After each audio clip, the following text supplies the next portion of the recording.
ಬಹುಕೋಟಿ ವಂಚಕ ಈ ರೋಷನ್ ಅವರ ವಂಚನೆಯ ಕಹಾನಿ ಇದೆಯಲ್ಲ, ಅದಕ್ಕೆ ಟ್ವಿಸ್ಟ್ ಮೇಲೆ ಟ್ವಿಸ್ಟ್ ಸಿಗ್ತಾ ಇದೆ.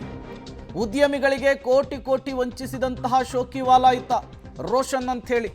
ಆಂಧ್ರ ಮೂಲದ ಉದ್ಯಮಿಗೆ ವಂಚಿಸಿ ತಗಲಾಕೊಂಡಿದ್ದಾನೆ ರೋಷನ್.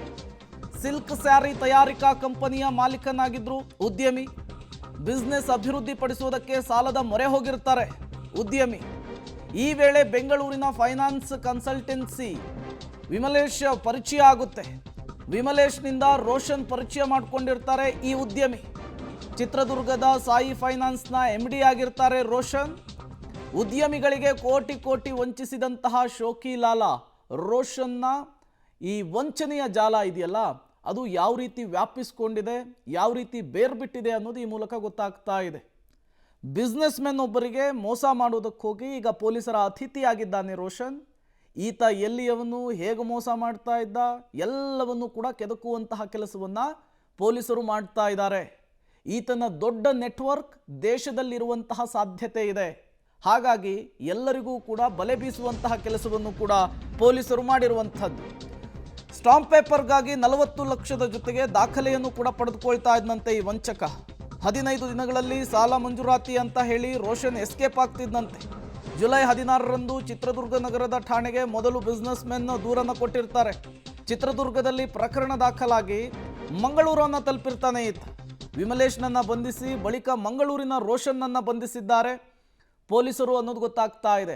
ಅಲ್ಲಿಗೆ ಒಂದಂತೂ ಸ್ಪಷ್ಟವಾಗ್ತಾ ಇದೆ, ಕೇವಲ ರೋಷನ್ ಮಾತ್ರ ಈ ವಂಚನೆಯನ್ನು ಮಾಡ್ತಾ ಇರಲಿಲ್ಲ. ಆತ ಒಂದು ತಂಡವನ್ನು ಕಟ್ಕೊಂಡಿದ್ದ, ನೆಟ್ವರ್ಕನ್ನು ಮಾಡ್ಕೊಳ್ತಾ ಇದ್ದ. ಆ ನೆಟ್ವರ್ಕ್ ಮೂಲಕ ದೊಡ್ಡ ದೊಡ್ಡ ಕುಳಗಳಿಗೆ, ಬಿಸ್ನೆಸ್ ಮನ್ಗಳಿಗೆ ಗಾಳ ಹಾಕ್ತಿದ್ದ ಅನ್ನೋದು ಗೊತ್ತಾಗ್ತಾ ಇದೆ. ಮತ್ತಷ್ಟು ಡೀಟೇಲ್ಸ್ ಕೊಡ್ತಾರೆ ಸುಖಪಾಲ್, ನೇರ ಸಂಪರ್ಕದಲ್ಲಿ ಜಾಯ್ನ್ ಆಗಿದ್ದಾರೆ. ಸುಖಪಾಲ್, ಈ ರೋಷನ್ ಸಾಕಷ್ಟು ಜನರಿಗೆ ಮೋಸ ಮಾಡಿದ್ದಾನೆ ಅನ್ನೋದು ಪೊಲೀಸರ ತನಿಖೆಯ ಮೂಲಕ ಗೊತ್ತಾಗ್ತಾ ಇದೆ. ಎಲ್ಲೂ ತಗಲಾಕೊಳ್ದೇ ಇದ್ದಂತಹ ರೋಷನ್ನು ಮಂಗಳೂರು ಪೊಲೀಸರ ಕೈಲಿ ಲಾಕ್ ಆಗಿದ್ದು ಹೇಗೆ ಅಂತ ಹೇಳಿ. ಈ ಬಹುಕೋಟಿ ವಂಚನೆ ಮಾಡಿರುವಂಥ ರೋಷನ್ ಸಲ್ಡಾನಿ ಏನಿದ್ದಾನೆ, ಆತ ಭಾಳಷ್ಟು ಸುರಕ್ಷಿತವಾಗಿ ಎಲ್ಲವನ್ನು ಹ್ಯಾಂಡಲ್ ಮಾಡ್ತಾ ಇದ್ದ. ಹಾಗಾಗಿ ಇಷ್ಟರವರೆಗೂ ಆತ ಸಿಕ್ಕಿಲ್ಲ. ಸುಮಾರು ಪೊಲೀಸರ ಮಾಹಿತಿ ಪ್ರಕಾರ 200ಕ್ಕೂ ಅಧಿಕ ಕೋಟಿ ರೂಪಾಯಿಗಳನ್ನು ಈ ರೀತಿ ವಂಚನೆ ಮಾಡಿದ್ದಾನೆ ಅನ್ನುವಂಥದ್ದು. ಆದರೆ ಈಗ ಕೊನೆಯ ಗಳಿಗೆಯಲ್ಲಿ ಆತ ಸಿಕ್ಕಿಬಿರಲಿಕ್ಕೆ ಕಾರಣ ಆಗಿರುವಂಥದ್ದು ಆಂಧ್ರ ಮೂಲದ ಒಬ್ಬ ಉದ್ಯಮಿಯ ದೂರಿನಿಂದಾಗಿ. ಆಂಧ್ರ ಮೂಲದ ಉದ್ಯಮಿಯೊಬ್ಬರು ತನ್ನ ಸಿಲ್ಕ್ ಸಾರಿ ತಯಾರು ಮಾಡುವಂಥ ಕಂಪನಿಗೆ ಬೇಕಾದಂಥ ಹಣ ಬೇಕಿತ್ತು, ಜೊತೆಗೆ ಅವರ ಮನೆಯ ಕೆಲಸಕ್ಕೆ ಸ್ವಲ್ಪ ಹಣ ಬೇಕಿತ್ತು. ಹಾಗಾಗಿ ಬೆಂಗಳೂರಿನಲ್ಲಿರುವಂಥ ವಿಮಲೇಶ್ ಅನ್ನುವಂಥ ಫೈನಾನ್ಸ್ ಕನ್ಸಲ್ಟೆನ್ಸಿಯನ್ನು ಮೀಟ್ ಮಾಡ್ತಾರೆ. ಅವರ ಮೂಲಕ ಈ ರೋಷನನ್ನು ಪರಿಚಯ ಆಗುತ್ತೆ. ಈ ರೋಷನ್ ಚಿತ್ರದುರ್ಗದಲ್ಲಿ ಸಾಯಿ ಫೈನಾನ್ಸ್ ಅಂತ ಒಂದು ಫೈನಾನ್ಸನ್ನು ಮಾಡಿಕೊಂಡಿದ್ದ, ಅದರ MD ಆಗಿದ್ದ.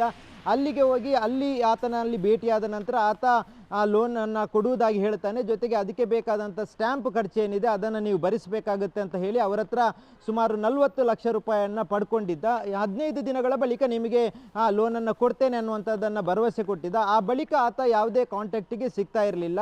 ಹೀಗಾಗಿ ಆಂಧ್ರದ ಉದ್ಯಮಿ ಭಾಳಷ್ಟು ತೊಂದರೆಗೊಳಗಾಗಿದ್ದರು. ಆ ಬಳಿಕ ಅವರು ಕಳೆದ ಜುಲೈ 16ನೇ ತಾರೀಕಿನಂದು ಚಿತ್ರದುರ್ಗದ ಪೊಲೀಸ್ ಠಾಣೆಯಲ್ಲಿ ಪ್ರಕರಣವನ್ನು ದಾಖಲಿಸ್ತಾರೆ. ಈ ರೀತಿ ನನಗೆ ಮೋಸ ಮಾಡಿದ್ದಾರೆ ಅನ್ನುವಂಥದ್ದು.